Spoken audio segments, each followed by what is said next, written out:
Evil doesn't always scream. Sometimes it smiles, it hides behind charm and politeness and false concern. The most dangerous people aren't the ones who attack you openly. They're the ones who slowly poison your peace while pretending to protect. If they twist your words, drain your energy, and leave you questioning your own worth, but there are signs, clear ones. And if you miss them, you risk letting the darkness creep too close. Stay with me until the end, because the final sign is the one almost everyone overlooks, and it's the one that always comes just before the damage is done. They drain you without ever saying a word. Not all evil shouts, not all danger is obvious. Some of the most destructive people you'll ever meet won't raise their voice. They won't hurl insults. They won't even betray your trust in ways you can easily explain. Instead, they drain you quietly, expertly, without ever laying a hand on you. They touch your spirit. At first you won't notice. You'll excuse the heaviness. You'll rationalize the confusion. You'll tell yourself you're overthinking, but you're not. You're feeling something real. The invisible theft of your energy. These people don't enter your life to connect. They come to consume. They don't admire your growth. They envy your glow. And the moment you begin to shine a little brighter, think a little clearer, stand a little taller, they move in not with open sabotage but with subtle shifts, a tone, a glance, a perfectly timed pause that makes you question yourself. They'll say all the right words yet leave you feeling all the wrong things, and that's the trick. Their power doesn't come from what they say. It comes from what they make you feel, or more dangerously, what they make you doubt about yourself. You'll walk away from conversations with them feeling drained, and you won't know why. You'll feel smaller, and they'll insist they were just joking. You'll doubt your own perceptions, and they'll tell you you're too sensitive. But they're not just stealing your energy. They're rearranging your self-trust, rewiring your nervous system, not by accident, but by design. They don't want connection. They want your attention. They want your reaction. They want your presence so long as it costs you just enough to keep them full. And here's the most dangerous part. They don't need to speak a single cruel word. Their power is subtle. Their effect is cumulative, like a slow leak in your spirit. You don't notice it at first until you're running on empty, but your body knows always, before your mind starts rationalizing, before your heart starts making excuses, before your ego insists you're overreacting. Your body already knows. It tightens, it tenses, it recoils. It whispers something's off, and that whisper is your warning. Most people ignore it. They stay. They justify. They try to be more understanding, but you cannot heal in the presence of someone who thrives on your imbalance. The moment you feel smaller after being near someone, listen. That is feedback. That is data. That is your nervous system trying to lead you to safety, because not all toxicity is loud. Not all manipulation wears a name tag. Sometimes it's just a slow draining of your aliveness until you forget who you were before they arrived. So here's the boundary. If you feel smaller, unclear, anxious, or less like yourself after interacting with someone, that's all the proof you need. You don't need to wait for betrayal. You don't need something obvious to go wrong. You leave not out of bitterness, but out of honor, out of self-respect, out of the quiet knowing that your energy is not up for negotiation. They pretend to care, but only to keep you small. Some enemies don't wear the face of hate. They wear the mask of concern. They don't come at you with conflict. They come disguised as guidance, layered in phrases like "I'm just being honest" or "I only want what's best for you." They know how to smile while clipping your wings, how to wrap manipulation in kindness, how to speak doubt into your dreams while pretending to help you be realistic. This is not love. This is control. And it's far more dangerous than open aggression, because it often comes from the people you're taught to trust: family, partners, friends, mentors. The very people who should be your wind end up being your weight. Not through rage, but through subtle, steady erosion. Their words aren't sharp. They're soft enough that you question yourself before you ever question them, soft enough to land gently without sounding wrong. But over time, something shifts. Your confidence weakens in their presence, your decisions become slower, your voice less. Certain dreams you once chased with fire now feel like fantasies, not because they weren't real, but because someone you respected slowly taught you to doubt them. This is the psychology of subtle sabotage. It's not designed to break you. It's designed to contain you, to make you manageable, palatable, easier to be around, easier to control, and the worst part. It all sounds like love, like care, like wisdom. So you ignore the tightening in your chest, you rationalize the discomfort. You say to yourself they mean well, and maybe they do, but meaning well and being good for you are not the same thing. There are people who will support you as long as you stay beneath them, as long as your light doesn't outshine theirs, as long as your growth doesn't stretch their comfort zone. These people don't want to see you fall, but they cannot bear to see you rise too far. So they keep you doubting, hesitating, shrinking, all under the banner of love, but real support doesn't shrink. Your real love doesn't tether you to someone else's insecurity. It doesn't plant fear in your clarity. It doesn't make you question your intuition. It doesn't guilt you into slowing your evolution so no one feels left behind. Real love expands. It energizes. It reminds you of who you are, even when you forget, especially when you forget. And if someone's presence makes you feel smaller, less certain, more dependent, it doesn't matter what they say their intention is. Their effect is the tedious. Only truth that matters. This is where emotional discipline comes in. The ability to see clearly, not through emotion, not through loyalty, not through shared history, but through impact. How do you feel after the conversation, after the message, after their advice? Do you feel empowered or reduced, grounded or off balance, reminded of your strength, or subtly pulled back into doubt? Because your nervous system will always tell the truth long before your logic does. You'll feel the constriction, confusion, the hesitation, and if you don't listen, you'll start to internalize their limits as your own. This isn't about cutting everyone off, it's about clarifying the energy. It's about seeing that not everyone who's close is for you. It's about setting boundaries so strong that even a soft attack cannot enter, and most importantly, it's about learning to trust yourself again.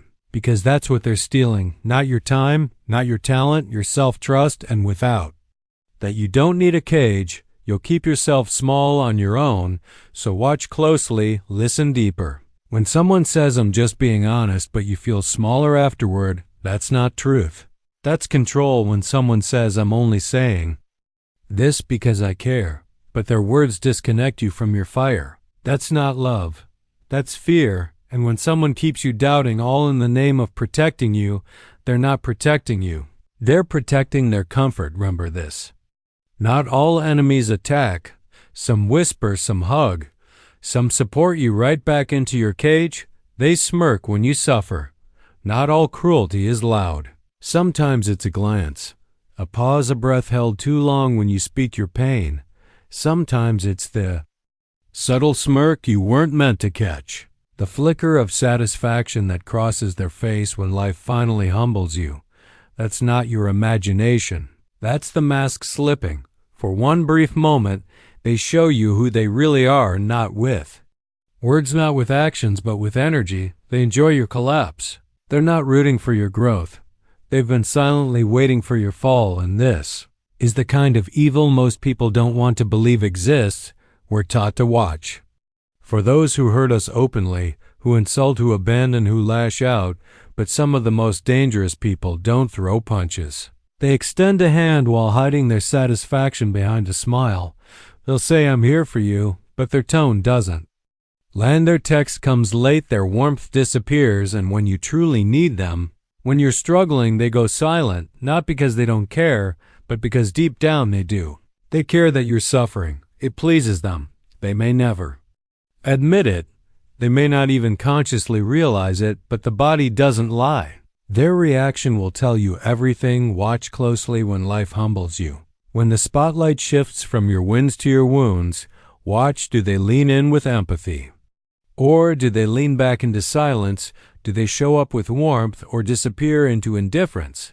Do they extend presence or send nothing at all? These moments are rare mirrors. You get to see people without the mask, no performance, no pretending, just raw energy, and energy never lies, that smirk, that delay, that sudden distance. It's not coincidence, it's your signal, it's the crack in the facade, and if you ignore it, if you rationalize it away, if you tell yourself they're just going through something, you'll welcome that same energy the next time you fall, and you will fall again. Everyone does. Life has seasons. The question is, who's standing with you when the temperature drops? Good souls don't flinch when you break. They don't back away from your mess. They don't need you to be strong to stay loyal. They lean in. They offer presence, not judgment. They sit beside you, not above you. And most of all, they feel your pain even when they can't fix it. That's love. That's loyalty. That's alignment. Anything else is performance. There are people who only love you when you're glowing, who only cheer when you're winning, who only reach out when your name is shining. But the moment you stumble, they go silent, not out of discomfort, but out of satisfaction, because your strength made them feel small. And your struggle, it levels the field. That's why they smirk. That's why they stay quiet. That's why they vanish. When you need them the most, it's not about you. It's about what your rise made them feel, and now that you've fallen, they finally feel safe again.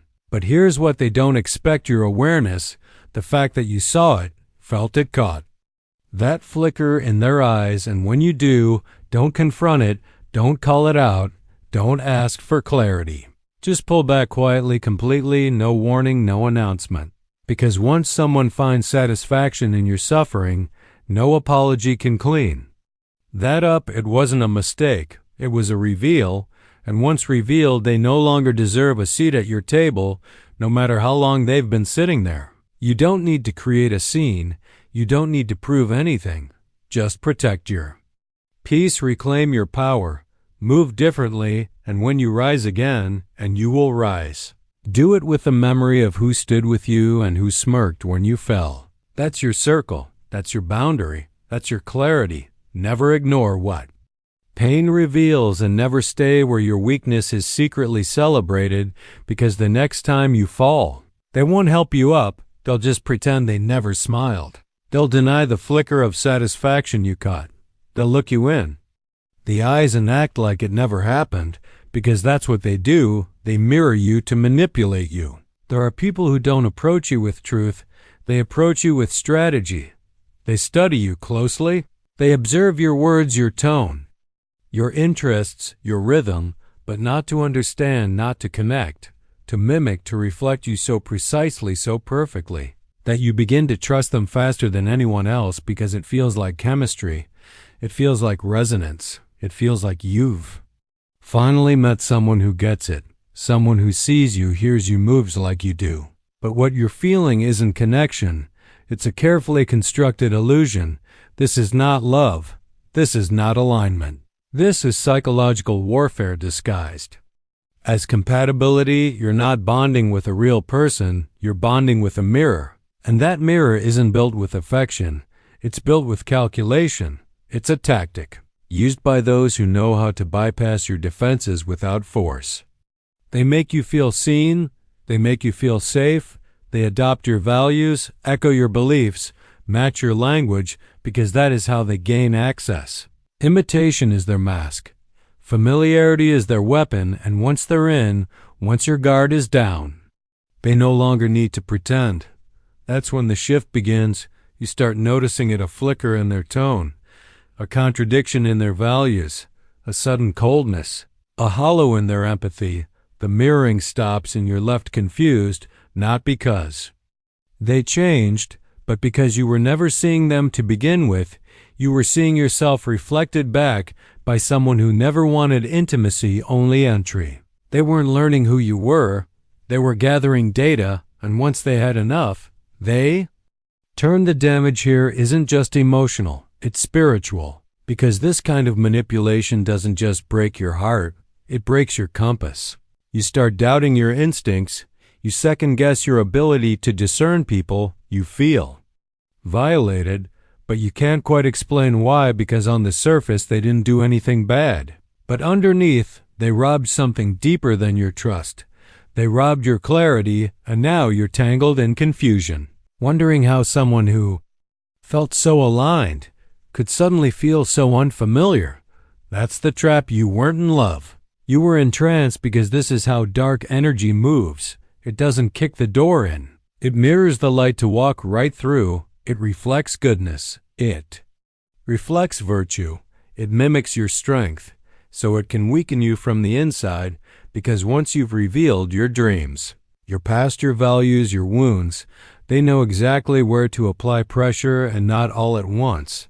Slowly they begin to challenge what you love, question what you believe, diminish what lights you up, and when you finally confront them, they flip it. You're too sensitive. You misunderstood. You're imagining things. It was just a joke, and now you're not just hurt. You're questioning reality. That's not clumsiness. That's precision. The only antidote, awareness. You must stop falling in love with familiarity. Stop equating shared interests with shared integrity. Start asking better questions. Not do they like what I like, but how do they act when I say no? Do they mirror you to connect, or do they stand rooted in their own identity? Because real connection isn't built through imitation, it's built through truth. And truth requires tension. It requires disagreement. It requires difference. Anyone who reflects you perfectly is either lying or hasn't done enough self-work to stand alone. And if they're lying, don't wait for proof, don't confront, don't invite explanation, just exit quietly, fully. You don't owe closure to a mask. You don't need to warn someone who already knows exactly what they're doing. You simply cut the cord. You reclaim your clarity. You protect your energy, because once someone uses your own light to disarm you, they've shown you clearly why they can never be trusted again. So trust your confusion. Trust the shift. Trust that moment when what once felt like connection suddenly starts to feel like control and move. Not because they exposed their darkness, but because you recognized it. You were never crazy. You were mirrored. And now you're awake. Their apologies are words, not changes. You must understand something most people never will. Evil doesn't always come with a blade. Sometimes it comes with an apology. A soft tone, a tearful voice, words that sound like healing but are built to manipulate. And the most dangerous part, it works because when you've been hurt, your heart craves relief, your mind longs for closure, and your soul wants to believe they finally understand what they did. So when they say, "I didn't mean it," you're too sensitive. Let's not ruin what we have for a moment. You feel hope. You feel seen. You feel like maybe this time will be different. But look deeper, not at the words. At the pattern, you'll see what's really happening. They're not apologizing to heal you. They're apologizing to reset control. This is the classic loop: hurt, apologize, repeat. It's not a mistake, it's a system, a control mechanism disguised as redemption, and most people fall for it again and again because we're conditioned to equate emotion with sincerity. We think tears mean truth. We think softness means safety. But the truth is this: a real apology is not a performance. It's a pivot. It doesn't ask you to forget. It doesn't rush you into comfort. It changes direction. It shows you through action that the damage mattered, that the pain was seen, that the lesson was absorbed and is now being lived. But evil never gives you that. It gives you recycled language dressed up as remorse. And if you've been through this cycle, you already know the signs. You open the door after they apologize, but within days or even hours, the same disrespect creeps back in, the same dismissiveness, the same tone, the same refusal to take true accountability, and when you bring it up again, they turn it back on you. Why can't you just let it go? You're always holding on to the past. That is the giveaway. Anyone who pressures you to move forward without real change isn't trying to rebuild trust. They're trying to reestablish dominance. They want the comfort of access without the discomfort of growth. That's not healing. That's manipulation at the highest level. And here's what makes it deadly. It breaks your sense of reality. It conditions you to lower your standards, to question your instincts. to accept apology as a substitute for transformation.